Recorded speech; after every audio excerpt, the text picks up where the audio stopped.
El martes 11 de septiembre de 1973, Salvador Allende ingresa bien temprano al Palacio de la Moneda, la sede del gobierno de Chile. Antes de escuchar la primera proclama de los militares, el presidente ya sabe que las Fuerzas Armadas intentan destituirlo. El señor presidente de la República debe proceder a la inmediata entrega de su alto cargo a las Fuerzas Armadas y Carabineros de Chile. Exigen su renuncia, pero Allende se niega. El país está bajo fuego. Comienza la dictadura de Augusto Pinochet.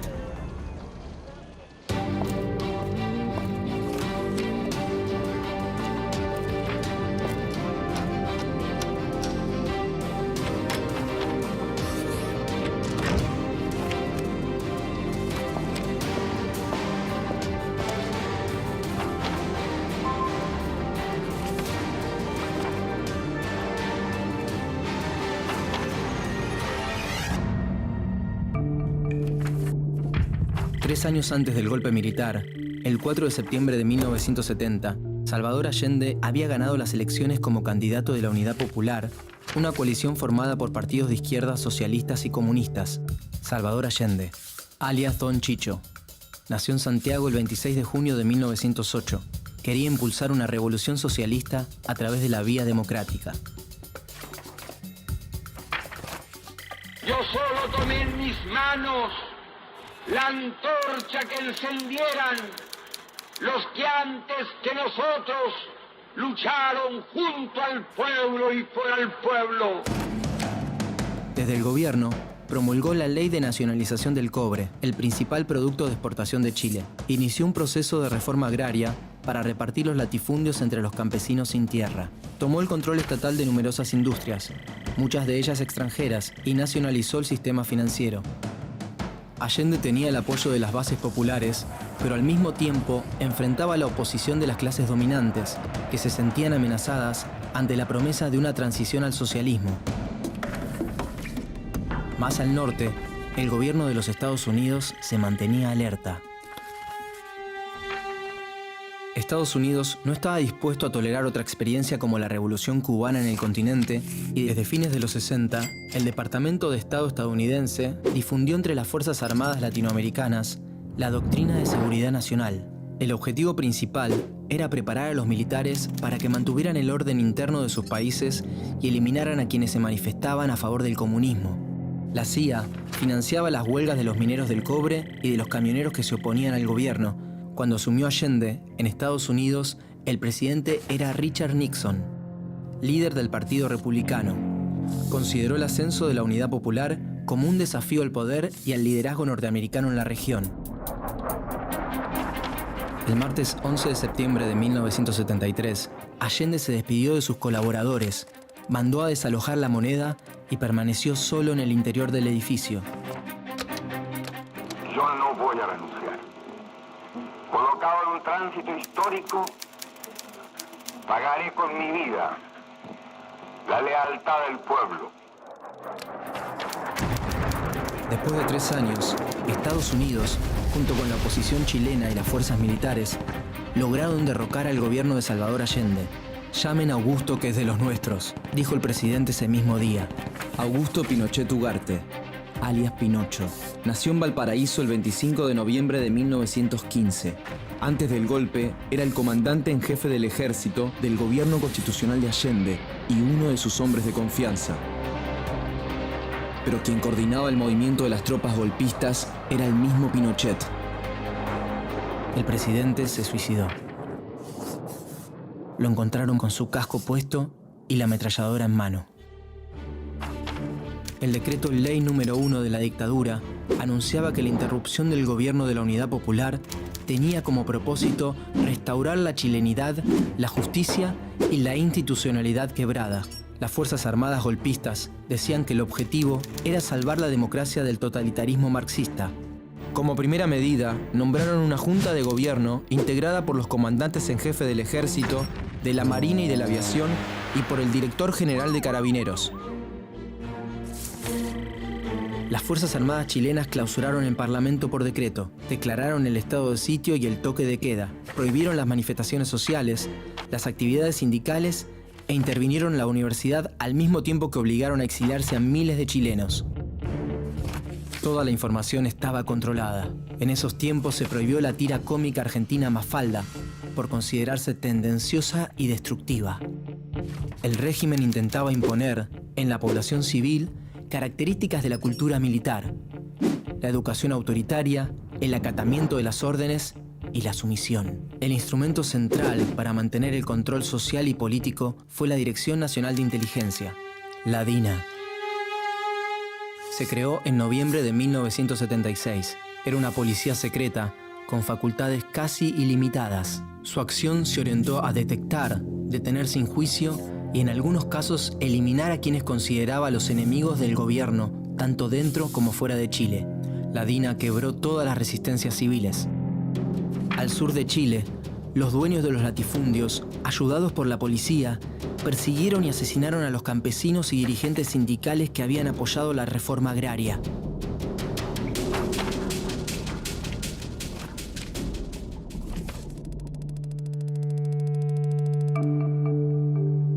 Mientras que en Argentina la cúpula eclesiástica colaboró con las juntas militares, en Chile fue el sector que se opuso con mayor fuerza al autoritarismo. En octubre de 1973, creó el Comité Pro Paz, que defendía a quienes sufrían persecuciones políticas y despidos. Y en 1975 se abrió la Vicaria de la Solidaridad, un refugio y defensa para las víctimas de la DINA. Bajo la excusa de combatir a fuerzas rebeldes organizadas militarmente, el gobierno de facto instaló consejos de guerra en todo el país. Abrieron sumarios a miles de opositores que pasaban por esos tribunales sin recibir ningún tipo de garantía constitucional y eran ejecutados en el acto.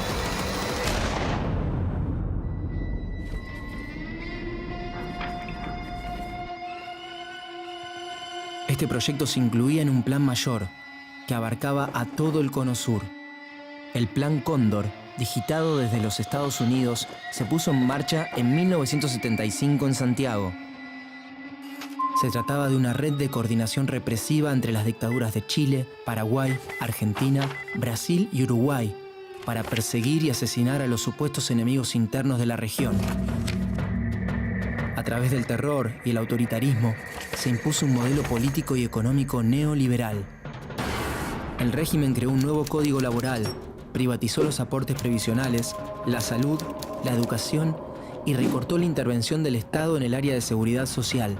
La tasa de desempleo alcanzó el 20%, se redujo el salario de los trabajadores y las privatizaciones de las áreas sociales agrandaron la brecha entre ricos y pobres. La liberalización de la economía provocó también la quiebra de pequeñas y medianas empresas que elaboraban productos para el mercado interno. Solo había un camino para llevar adelante este modelo: el autoritarismo. A la presión en contra de la dictadura que ejercían los sacerdotes, se sumaron las denuncias internacionales, especialmente cuando el 21 de septiembre de 1976 estalló una bomba en el automóvil de Orlando Letelier, ex canciller de Allende, en Washington. El gobierno de Estados Unidos no toleró un acto de esa naturaleza dentro de sus fronteras y comenzó a investigar el caso. Pinochet debió cerrar la DINA y permitir la extradición del agente secreto de nacionalidad estadounidense, a quienes todos señalaban como responsable. El 4 de enero de 1978, Pinochet buscó legitimar su permanencia en el poder por medio del llamado a una consulta nacional. Quería demostrar el apoyo popular que tenía su gobierno. Según los resultados, el 75% de los chilenos votaron a favor del régimen, pero el escrutinio se realizó sin registros electorales. Las presiones nacionales e internacionales obligaron al gobierno a una primera y limitada apertura política. El 11 de marzo de 1978 se levantó el estado de sitio, aunque continuaba el estado de excepción, que era solo levemente menos restrictivo. 1978 fue además un año de tensión internacional para el régimen. Solo la mediación del Vaticano evitó una guerra entre las dictaduras de Argentina y Chile, que estaban dispuestas a dirimir con las armas un conflicto de límites territoriales en el canal de Beagle.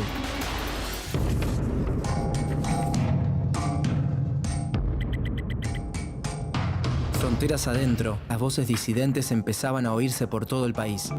y comenzó una lenta recomposición de los movimientos sociales.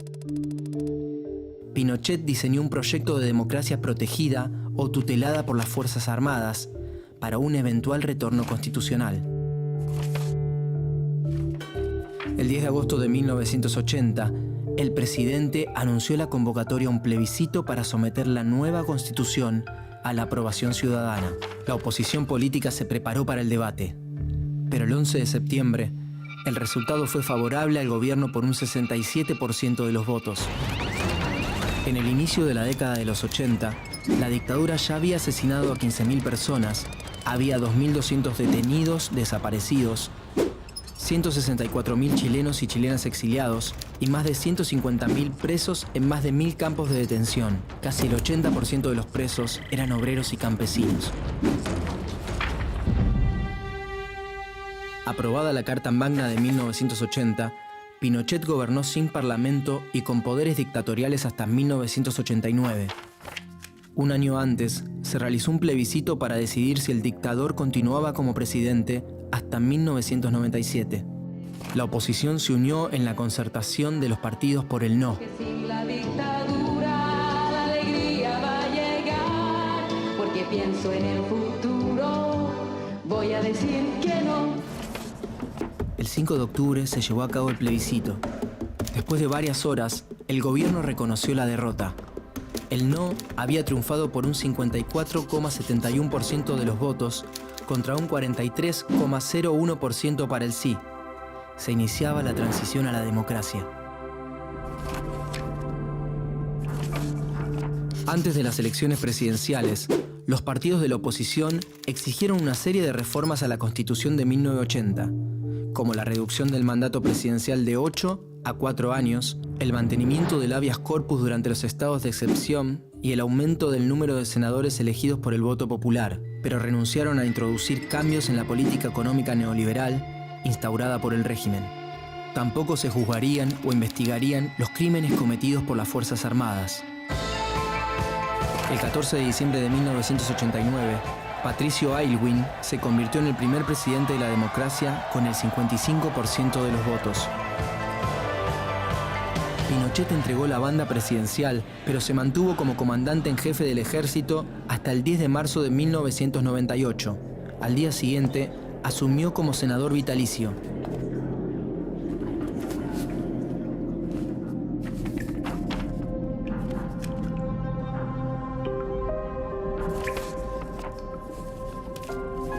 El terrorismo de Estado, encabezado por Augusto Pinochet, impuso una política represiva que profundizó la concentración de la riqueza y aumentó las desigualdades sociales y económicas. En el momento de su muerte, Augusto Pinochet contaba con una orden de detención internacional en curso y con más de 400 querellas en su contra en tribunales de otros países por crímenes de lesa humanidad. Las víctimas de la dictadura chilena se contabilizan en más de 40.000.